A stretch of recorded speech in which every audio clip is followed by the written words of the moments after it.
तुझे क्या लगा तू मुझे छोड़ देगा तो मैं जिंदगी भर तड़पती रहूंगी? तड़पेगा तू कमीने, कीड़े पड़ेंगे तेरे ऊपर, कुत्ते की मौत मरेगा और मरने के बाद हमेशा हमेशा के लिए नरक की आग में जाएगा तेरी माँ की। मजा आया। Welcome to social. Romantic films के सबसे इम्पोर्टेंट सीन्स होते हैं ब्रेकअप मोमेंट्स, जहाँ पर हम कैरेक्टर्स को अपने प्रेजेंट या एक्स लवर्स से ब्रेकअप करते हुए देखते हैं। वैसे तो हमारी मूवीज में ऐसे कई ब्रेकअप सीन्स रहे हैं which were very emotional, but some of them have also been a little satisfying to watch, क्योंकि ऐसा लगता है कि कैरेक्टर्स जिन सिचुएशंस में थे उनमें ब्रेकअप कर लेना ही वैलिड ऑप्शन था। इस वीडियो में हम आपको ऐसे ही 10 मोस्ट सैटिस्फाइंग ब्रेकअप मोमेंट्स के बारे में बताने जा रहे हैं। This is going to be an interesting video, so do watch it till the end. Number 10, Tanu weds Manu. इस सीन में कितने सारे इमोशंस थे। सबसे पहले तो इसमें ह्यूमर था, क्योंकि हम देखते हैं कि एक ही शादी में 2 बारातें आ जाती हैं।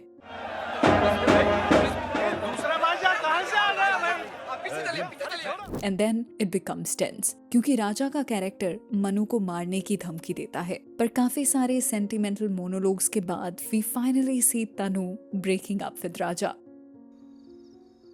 तुमको भी ऐसा लगता है कि हम गोली नहीं चलाएंगे?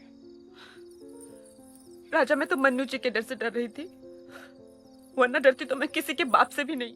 हम सबको खुशी तो होती है, क्योंकि हमें भी पता था that he is not the right guy for her। पर इस ब्रेकअप सीन की वजह से एक और चीज ये हुई कि जिमी शेरगिल को इसके बाद कितने सारे मूवीज में इसी तरह के कैरेक्टर्स मिलने लगे। He became the guy who never gets the girl। आप सही रहे डॉक्टर साहब, फिर से सूट बनवा रहे हो। यहाँ एक बार घोड़ी पे चढ़ना नसीब नहीं हुआ, ये साले को घोड़ी पे घूम रहे तब से।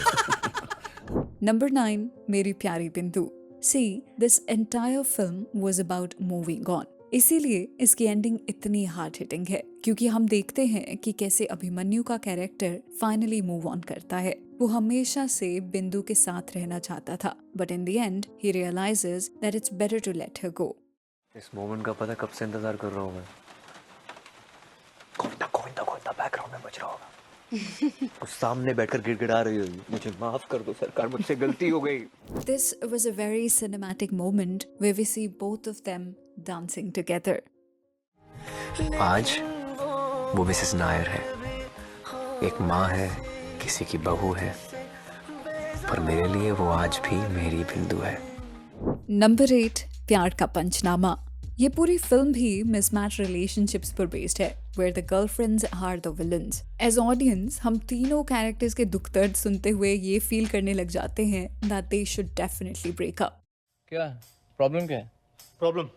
प्रॉब्लम ये है कि वो लड़की है। और क्या प्रॉब्लम है? प्रॉब्लम ये है कि मैं चाहता हूँ मेरी लाइफ में कोई प्रॉब्लम ही ना हो। और फिल्म के एंड में यही होता है। All 3 of them decide to end their relationships, and since उनकी गर्लफ्रेंड्स को इतनी नेगेटिव लाइट में पोर्ट्रे किया होता है, that we also start to feel happy that they broke up। लेकिन एक बात समझ में नहीं आई यार, उसको क्यों मारा? उसे तो मारना ही था यार। पर क्यों यार? उसे तो मारना ही था। अरे नंबर 7, दिल चाहता है। जितनी आइकॉनिक ये फिल्म थी, उतना ही आइकॉनिक इसका क्लाइमैक्स था। वी सी कि कैसे आकाश फाइनली शालिनी को उसके वेडिंग पर जाकर प्रपोज करता है। शालिनी, मैं तुमसे और सिर्फ तुमसे प्यार करता हूँ। मेरी हर सांस, मेरी हर धड़कन, मेरे हर पल में तुम हो, सिर्फ तुम हो शालिनी। और इसकी वजह से उसका बॉयफ्रेंड रोहित काफी अग्रेसिव हो जाता है, and he even tries to hurt her, and that is why Shalini उससे जब ब्रेकअप करती है, we all get very happy, क्योंकि हम सब ने देखा था कि how big of a red flag he was. He never listen to her feelings nor did he respect her. इसीलिए ये काफी अच्छा हुआ कि शालिनी ने उसे फाइनली छोड़ दिया, and that is why Shalini उससे जब ब्रेकअप करती है, we all get very happy. I'm sorry Rohit, मैं आकाश से प्यार करती हूँ, please understand. Number 6, raincoat. This is one of the most poetic films you'll ever see. हम फिल्म में नीरजा और मनोज की स्टोरी देखते हैं who have gotten separated years ago, पर एक दिन अचानक से वो एक बार फिर से मिलते हैं। इसी की कैसे वो अपने खुद की लाइव्स में खुश नहीं है, but they don't have any option but to keep going the same way. देखो, चेहरे पर कोई खरोच नहीं, कोई दाग नहीं, एसिड से भी नहीं जलाया। मेरा पति मुझे सचमुच बहुत चाहता है मनु। फिल्म में फ्लैशबैक्स के थ्रू इन दोनों की पास्ट रिलेशनशिप के बारे में काफी कुछ रिवील होता है, जिससे पता चलता है कि वो दोनों क्यों एक साथ नहीं रह पाए। इवेंचुअली दे फाइंड क्लोजर और वो एक दूसरे से फाइनली मूव ऑन कर जाते हैं। This was a very rare breakup, क्योंकि यूजुअली फिल्म्स खाली एक कैरेक्टर के पॉइंट ऑफ व्यू से ब्रेकअप दिखाती है, but here it shows how both of them realise that they are not meant to be with each other. शादी क्यों कर रही हो? समझ लो उनसे नहीं कर रही, सिक्योरिटी से कर रही हूँ, और माँ बाबा भी तो खुश हो जाएंगे। नंबर 5, जिंदगी ना मिलेगी दोबारा। जब फिल्म शुरू होती है तो हम देखते हैं कि कबीर और नताशा एक दूसरे से शादी करने वाले हैं, but as we go deeper into the movie हमें ये रियलाइज होता है that these two are actually not meant for each other. Phone पे वो सॉरी बस एक बहाना था, हाँ, यहाँ का एड्रेस जानने के लिए। How dare you, Kabir? That's really big. Shut up! Kabir ये शादी नहीं करना चाहता, but he is not saying no just because Natasha will get hurt. And since families are also involved, so he starts to feel the peer pressure. पर फिर कबीर के friends उसे ये realize कराते हैं कि उसे breakup कर लेना चाहिए, because if he stays with Natasha, then both of them won't ever be happy. ये सीन ऑडियंस के लिए बहुत रिलेटेबल था, क्योंकि we always see a friend who is not doing well in a relationship, but उनको उससे निकलना ही नहीं आता. That's why कबीर और नताशा का breakup was actually good for both of them. हम जानते हैं कि Natasha is a great girl, और ये भी पता है कि तू उसे चाहता है. And of course you don't want to hurt her. But पूछ अपने आप से, क्या तुझे 100% ये शादी करनी है?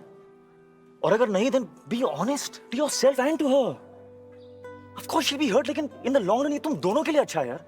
He's absolutely right है कबीर. नंबर 4, डियर जिंदगी। ये एक ऐसा सीन है जो कि जैसे जैसे आगे बढ़ता है इट गेट्स वेरी कॉम्प्लिकेटेड। शुरू में तो इसकी टोन काफी लाइट हार्टेड है, where the character of Kyra gets shocked to see her ex in her house. What are you doing here? What are you doing here? Huh? पर जब वो उसे बताती है that she doesn't want to be with him, he begins to insult her. और तब हमें समझ आता है कि वो एक्चुअली में कायरा के लिए कितना टॉक्सिक था। Just look at the way he's talking to her. You can see he was never serious about her. इसीलिए ये ब्रेकअप इतना satisfying है, because you want Kyra to do better for herself. तुमने बता दिया इसको? नहीं हो इसको? हाँ बता दिया मुझे तो।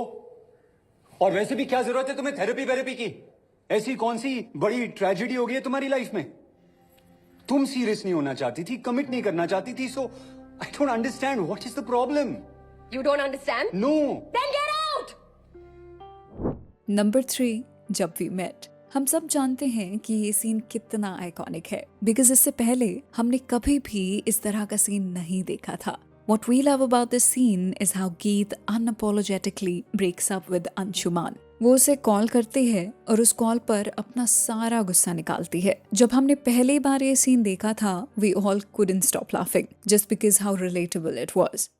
तुझे क्या लगा तू मुझे छोड़ देगा तो मैं जिंदगी भर तड़पती रहूंगी? तड़पेगा तू कमीने, कीड़े पड़ेंगे तेरे ऊपर, कुत्ते की मौत मरेगा और मरने के बाद हमेशा हमेशा के लिए नरक की आग में जलेगा तेरी माँ की। Number 2, queen.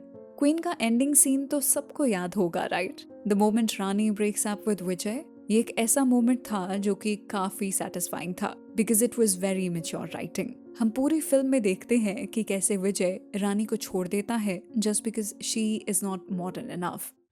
नहीं ऐसा कुछ नहीं होगा। कहाँ छोड़ते हो? हम मुझसे शादी करो, मुझसे कौन शादी करेगा? Don't criticize, it's a competition. What are you doing? Please, man, come on. पर जब उसे रियलाइज होता है कि शी हैज चेंज, तो वो उसे फिर से प्रपोज करता है।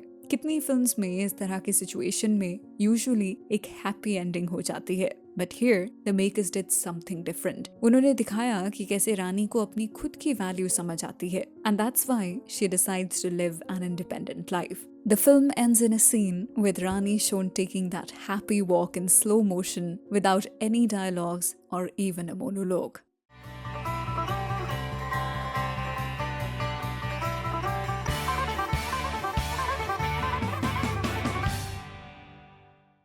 Number 1, जाने तू या जाने ना। Do you remember that scene जब जय का कैरेक्टर सुशांत के घर जाता है and he beats him up? वो एक ऐसा मोमेंट था जो कि किसी ने भी एक्सपेक्ट नहीं किया था।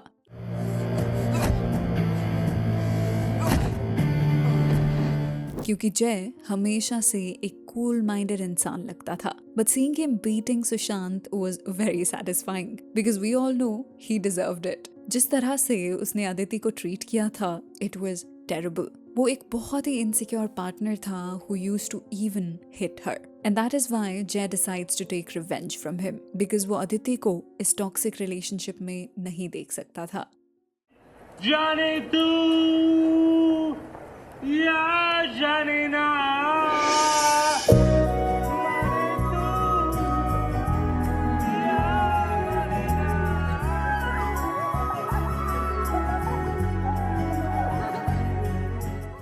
वीडियो खत्म करने से पहले लेट अस नो कि इनमें से कौन सा ब्रेकअप आपको सबसे ज्यादा सेटिस्फाइंग लगा था। Your answers will make the comment section more interesting, so do drop your comment.